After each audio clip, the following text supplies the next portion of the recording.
여러분 혹시 이런 적 있으세요? 화장실 가고 싶은데 엘리베이터가 안 와. 이럴 때 정말 인생이 스쳐 지나가죠. 근데 더 큰 문제는요. 겨우 도착해서 볼일을 봤는데 왜 시원하지가 않지? 이게 한두 번이면 괜찮은데 계속 반복된다면 어떨까요?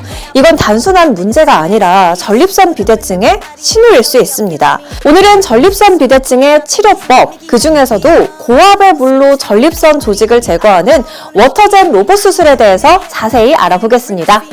구독과 좋아요 부탁드릴게요. 꼭이요. 여러분 안녕하세요. 유엘의 쾌녀드림 MC 조승연입니다. 오늘은요, 남성분들이 은근히 말 못하고 혼자 고민하는 주제거든요. 그 정체는 바로 소변입니다. 오늘은 남성 배뇨장애의 대표적인 원인 전립선 비대증과 전립선 비대증의 치료법에 대해서 길건 원장님과 자세히 이야기 나눠보도록 하겠습니다. 원장님 안녕하세요. 예, 안녕하세요. 네, 원장님 제가 네. 원장님 나오는 영상을 거의 다 봤는데요. 시청자분들께도 제대로 한번 소개 부탁드릴게요. 안녕하세요. 유엘 비뇨기학과 강남점 길건 원장입니다. 네, 반갑습니다. 처음 뵙는 만큼 질문 보따리를 가득 들고 왔는데 준비되셨나요? 열심히 제가 성실히 대답해 보려고 노력하겠습니다.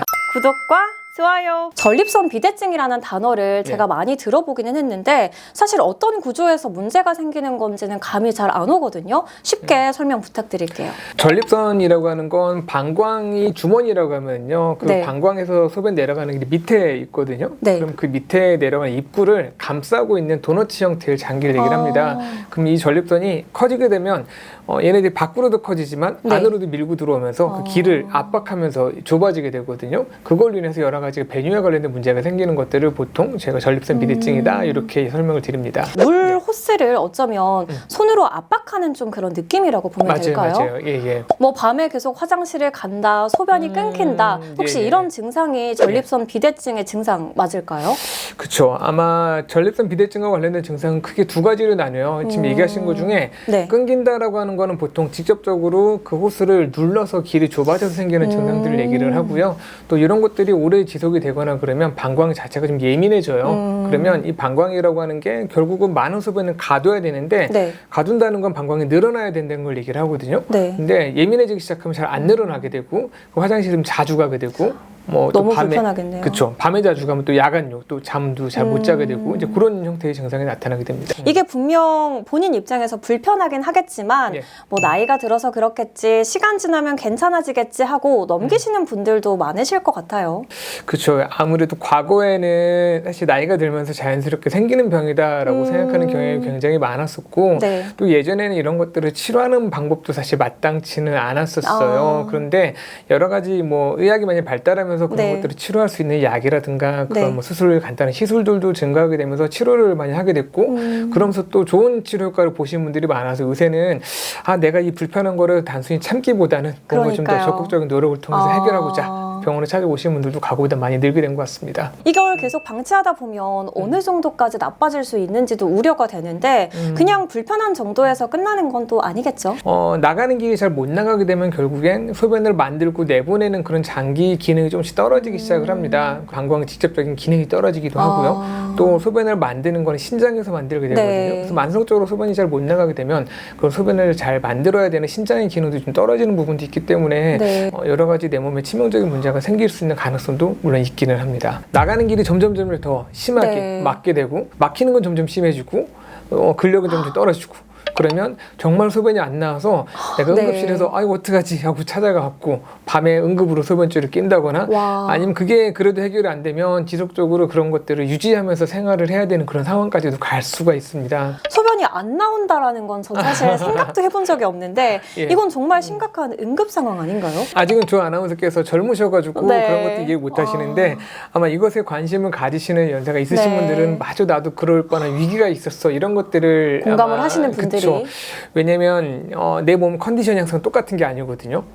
내 기운이 보면 좋은 날이 있고 나쁜 날이 있고 그러면 어느 순간 기운이 나쁘거나 또는 뭐 약을 잘못 먹었다거나 또 혹시 과음을 했다거나 그러면 갑작스럽게 소변이 안 나올 수가 있어요. 그러면 정말 곤란하게 야간에 응급실 같은 데 가서 소변을 일인적으로 배출해야 되는 그런 상황도 생기는 경우들이 사실 종종 있습니다. 이게 정말 뭐 괜찮아지겠지 참으면 또 안 되는 정말 질환이라는 게 느껴지는데 단순히 불편한 거에 문제가 아니라 아니라 네. 건강 전체에 악영향을 주겠네요. 구독과 좋아요. 그래서 오늘 핵심이 바로 이제 드디어 이거잖아요. 워터젠 로봇 수술. 예. 근데 원장님 솔직히 말씀을 드리면 물로써 이 전립선을 제거한다라는 게 저는 사실 좀 상상이 가지도 않고 좀 믿기지가 않거든요. 이게 실제로 가능한 방식인가요? 레이저로 전립선을 잘라내는 수술도 많이 현재 하고 있기도 하고요. 네. 하지만 레이저로 잘라내다 보니까 좀 여러 가지 좀 아쉬움이 좀 있었던 것 같아요. 어떤 아쉬움일까요? 너무나도 효과는 사실 나무랄 데가 없는데 굉장히 많은 전립선을 절제할 수 있다 보니까 너무 많은 전립선을 절제하게 되면서 소변을 좀 조절하지 못하는 그런 요실금 같은 증상이 네. 일시적으로 생길 수가 있고요. 그런 전립선이 그런 사정과 관련된 기능을 같이 하게 네. 되는데 그 사정과 관련된 기능을 좀 많이 조금 손상을 시키는 경우가 있어요. 사정이 잘 안 되는 사정이 뒤로 나가는 역형성 사정이라는 문제가 네. 사실 치명적으로 생길 수가 있거든요. 물이라고 하는 게 장점이 여러 가지가 있어요. 네. 하나는 다른 레이저에 비해서 좀 더 안전하게 저희가 원하는 그런 구획만큼을 자를 수가 있어요. 저희가 그림을 그려줍니다. 와. 요만큼까지를 자르라라고 하면은 그런 로봇이니까. 맞죠, 그렇죠. 네. 예, 그럼 그 로봇이 그 물을 이용해서 자르는 네. 깊이를 조정해가지고 저희가 그림을 그려놓은 거에 따라서 그만큼만을 자르게 됩니다. 뭐 여러 가지 열 손상을 일부 최소화할 수 있는 부분이 있고 또 우리가 구획을 명확하게 정해놓고 자를 수 있는 부분이 있기 때문에 네. 앞서 얘기했던 그런 두 가지 부작용에 대해서 얘네들은 훨씬 더 개선된 그런 효과를 좀 볼 수 있어서 네. 아무래도 아쿠아블레이션 또는 워터젯 수술이라고 하는 게 좀 더 장점이 있는 수술이기는 합니다. 구독과 좋아요. 이 워터젠 로봇 수술이 왜 좋은 건지 네. 환자 입장에서 사실 납득이 가야지 그 수술을 선택할 수가 있잖아요.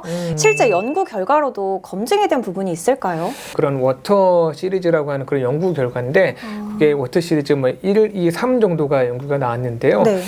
제일 처음에 워터 시리즈 연구 1, 1이 나왔을 때 그때는 과연 이 치료가 기존의 수술 방법보다 과연 나을지 그런 것들에 대한 검증이었다라고 생각하시면 돼요. 그래서 첫 번째 연구에서는 그렇게 아주 큰 전립선에 대한 연구는 아니었었어요. 과연 이게 안전한 치료 방법이냐? 그리고 수술의 효과가 기존의 그런 레이저 치료 방법보다 더 떨어지는 건 아니냐 이런 것에 대한 주로 연구였었거든요. 근데 거기에 대해서 일단 효과도 거기에 거의 동등하고 네. 그럼 부작용도 좀 더 적거나 좀 더 동등하다. 그래서 네. 또 우수한 치료 효과를 많이 좀 보이는 게 좀 많았기 때문에 그때부터 본격적으로 이런 워터젯 수술이 시작이 됐습니다. 그리고 그 이후에 뭐 이제 워터젯 2라든가 워터젯 3가 이제 나왔는데 네. 가장 최근에 나온 거는 거대 전립선 비대증에서도 보통 네. 거의 200g에 준하는 그런 전립선에서도 효과가 레이저 치료에 비해서 우수하다라고 할 수는 없지만 절대 그거보다 나쁘지는 않다. 이런 결과가 나왔습니다. 나머지 회복이라든가 네. 아니면 그런 성기능 장애라든가 이런 측면에서는 당연히 더 우월한 치료 효과가 나왔고 한 번 나온 연구가 아니고 예. 계속 나왔다라는 거는 그만큼 검증이 쌓이고 있다라는 맞습니다. 뜻이기도 하잖아요. 예. 사실 저희가 워터젯 수술을 생각을 할 때 제일 걱정인 게 과연 장기적인 효과 측면에서 좀 부족하지 않을까에 대한 부분은 사실 조금 우려는 있기는 합니다. 그런데 지금까지 나온 데이터에서는 거의 동등하거나 차이 없는 걸로 되어 있어서 네. 아마 요새는 저도 환자분들에게 설명을 할 때 현재까지 나와 있는 결과에서는 아마 효과는 거의 동등하다고 보시면 됩니다라고 제가 설명을 드리기는 합니다. 네, 그러면 이렇게 정리해 볼 수 있겠습니다. 먼저 초기 연구에서는 효과가 충분하다라는 걸 입증을 했고 그 다음 연구에서는 큰 전립선에서도 가능하다라는 걸 확인을 했고요. 최근 연구에서는 부작용과 기능 보존까지 안정적으로 유지가 된다는 걸 다시 검증했다. 이렇게 단계적으로 쌓여온 데이터라고 보면 되겠네요. 맞습니다. 제가 잘 정리했을까요? 예. 너무 네. 훌륭하십니다. 아유, 감사합니다. 구독과 좋아요. 네, 오늘 내용 정리해 보면요. 많은 분들이 겪고 있는 이 배뇨 문제, 단순히 나이가 들어서 그런가 보다 하고 넘길 수 있는 문제가 아니라는 점이 가장 중요했던 것 같습니다. 소변 줄기가 약해지고 자주 마렵고 특히 밤에 계속 깨는 증상이 반복이 된다면 이건 몸이 보내는 신호일 수 있고요. 정확한 진단과 치료가 필요한 상태일 수 있다는 점 꼭 기억하셨으면 좋겠습니다. 그리고 저도 오늘 가장 인상 깊었던 부분은요. 치료 방식의 변화였던 것 같습니다. 기존에는 열이나 레이저로 조직을 제거하는 방식이 일반적이었다면 이제는 물을 이용해서 전립선 조직을 정밀하게 제거하는 이 워터젠 로봇 수술이라는 새로운 치료 옵션이 등장했다는 겁니다. 특히 효과는 그대로 부담은 줄이고 기능은 지킨다. 이 부분이 환자분들 입장에서는 가장 중요한 포인트가 아닐까 싶습니다. 수술이 두려워서 미루고 계셨던 분들 많으시죠? 이제는 조금 더 다양한 선택지가 생겼다는 점에서 한 번쯤은 정확한 상담을 받아보시는 것도 좋을 것 같습니다. 오늘 영상이 도움이 되셨다면 구독과 좋아요 그리고 알림 설정까지 꼭 눌러주시고요. 여러분들의 비뇨기 건강을 지키는 뉴엘의 쾌뇨드림은 다음 시간에 더 알찬 정보로 돌아오도록 하겠습니다. 시청해주신 여러분 고맙습니다. 그리고 오늘 좋은 말씀 해주신 길건 원장님도 감사합니다. 네, 감사합니다.